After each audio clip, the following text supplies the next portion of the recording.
এবার আমরা ইমেল গ্রুপের সাথে পরিচিত হয়ে আগে। এটা হলো ইমেল গ্রুপ, ঠিক আছে। অ্যাকাউন্টে ডিফল্টভাবে একটা গ্রুপ থাকবো, আর আমরা চাইলে অনেক গ্রুপ আমরা অ্যাড করতে পারি। চাইলে আমরা যদি গ্রুপ অ্যাড করি, দেখেন গ্রুপের নাম যদি দিই ফেসবুক, তারপরে দিলাম যে ফ্রাইডে একটা গ্রুপ দিলাম, যে প্রত্যেক শুক্রবারে এই গ্রুপের মানুষগুলো ইমেল পাঠাবে। তারপরে দিলাম যেমন মানডে মানে নামে একটা গ্রুপ দিলাম, যে প্রত্যেক সোমবারে এই গ্রুপের লোকের কাছে ইমেল সেন্ড করুন। হ্যাঁ, এবার চলে আসি যদি ইমেল লিস্টে, দেখেন অ্যাড লিস্টে যদি চলে যায়, অ্যাড লিস্টে আমরা এখানে একটা একটা করে ইমেল আপলোড করতে পারবো চাইলে।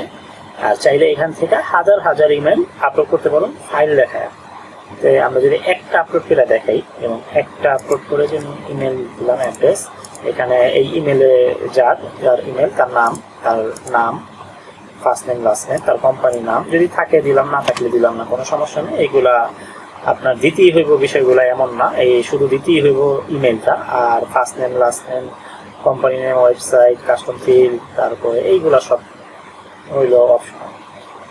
এবার আমরা দিলাম যে আচ্ছা এটা আমরা ফ্রাইডে গ্রুপে নিয়ে গেলাম, সাবমিট করলাম। সাবমিট করার পর দেখেন যে আমার এই ইমেলটা ফ্রাইডে নামে যে গ্রুপটা আছে ওইটার মধ্যে চলে যাবে। আমি আবার যদি ইমেল গ্রুপে চলে যাই, দেখেন যে ফ্রাইডে নামে আমার একটা ওইখানে লিড আপলোড করা।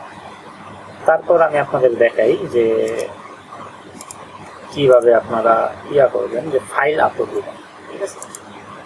ফাইল যদি ডাউনলোডে চলে যায়, ডাউনলোডে যাওয়ার পর দেখেন লিস্ট নামে আমার একটা ফাইল করা আছে, এটা হইলো সিএসভি ফাইল, এটা হইলো সিএসভি ফাইল প্রয়োজন, ঠিক আছে। আমি যদি ওপেন করি, ওপেন করার পর দেখেন আমার এই যে কলাম এতে এটা ইমেল দেওয়া আছে, টোটাল 404টা ইমেল, ঠিক আছে, দেওয়া আছে।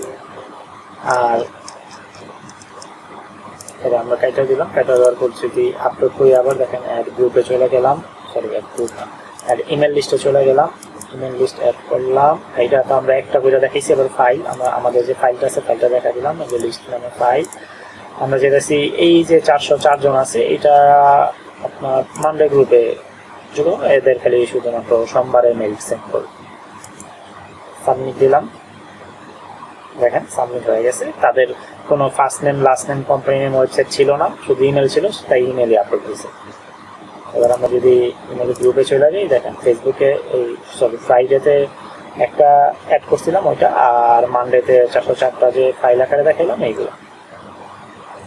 আশা করি যে ইমেলের গ্রুপ আর ইমেল আপলোডটা বুঝতে পারছেন। ইমেলের আরেকটা সেকশন আছে, যেটা হইলো আপনার ডাউনলোড ব্যাকআপ, ঠিক আছে। আপনার যেই যে লিডগুলো আছে এইগুলা একসাথে সবকিছু ব্যাকআপ করবো এখান থেকে আপনার সব লিডগুলো ব্যাকআপ রাখতে পারবেন।